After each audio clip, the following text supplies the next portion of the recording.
Hello friends, welcome to spicy masala taste. இன்றைக்கி நம்ம வீடியோவில் என்ன பார்க்க போகிறோம்னா சூப்பரான பஜ்ஜி ரெசிபி தாங்க பார்க்க போகிறோம். மிளகாய் பஜ்ஜி வந்து எப்படி செய்யலான்னு பார்க்கலாங்க. இங்கே பாருங்கள் எவ்வளோ சூப்பராக வந்திருக்கு, நல்லா மொறுமொறுப்பாக இருக்குங்க. இப்போ மழை பெய்யுது இல்லைங்களா, இந்த மாதிரி சூடாக செஞ்சு கொடுத்தா குழந்தைங்க வந்து விரும்பி சாப்பிடுவாங்க. இது எப்படி செய்யலான்னு பார்க்கலாம் வாங்க. ஒரு பவுல் எடுத்துருக்கேங்க. 1 கப் அளவுக்கு கடலை மாவு சேர்த்துக்கலாம். அதே கப்பில் 1/4 கப் அளவுக்கு அரிசி மாவு சேர்த்துக்கலாங்க. தேவையான அளவுக்கு உப்பு சேர்த்துக்கலாங்க. தேவையான அளவுக்கு காரம் சேர்த்துக்கலாங்க. கலந்து விட்டுக்கலாங்க.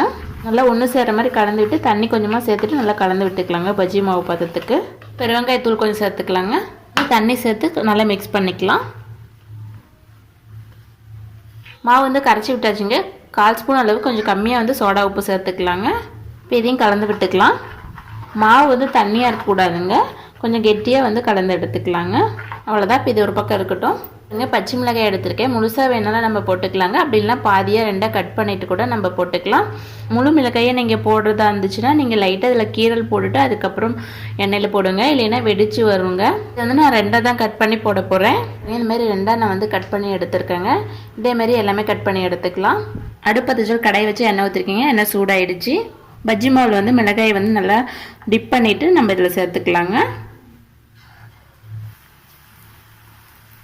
1 சைடு வேகட்டுங்க, அதுக்கப்புறம் திருப்பி விட்டுக்கலாம். அடுப்பு வந்து மிதமான தீயில வச்சுக்கோங்க. 1 சைடு வெந்துருச்சுங்க, திருப்பி விட்டுக்கலாம். பாருங்க பஜ்ஜி வந்து சூப்பராக வந்துருச்சுங்க. இப்போ எடுத்துடலாம். இதே மாதிரியே மீதி இருக்கிற மிளகாயும் பஜ்ஜி போட்டு எடுத்துக்கலாங்க. இங்கே பாருங்கள் எல்லா மிளகாய் பஜ்ஜியுமே சூப்பராக சுட்டு எடுத்தாச்சுங்க. நல்லா மொறுமொறுப்பாக இருக்குது. இதே மாதிரியே நீங்களே வீட்டில் ட்ரை பண்ணி பார்த்துட்டு உங்களோட ஃபீட்பேக் வந்து மறக்காமல் கமெண்ட் பண்ணுங்கள். எங்களோட சேனல் பிடிச்சிருந்ததுன்னா சப்ஸ்கிரைப் பண்ணி பக்கத்தில் பெல் ஐக்கனை கிளிக் பண்ணுங்கள். தேங்க்யூ, தேங்க்ஸ் ஃபார் வாட்சிங்.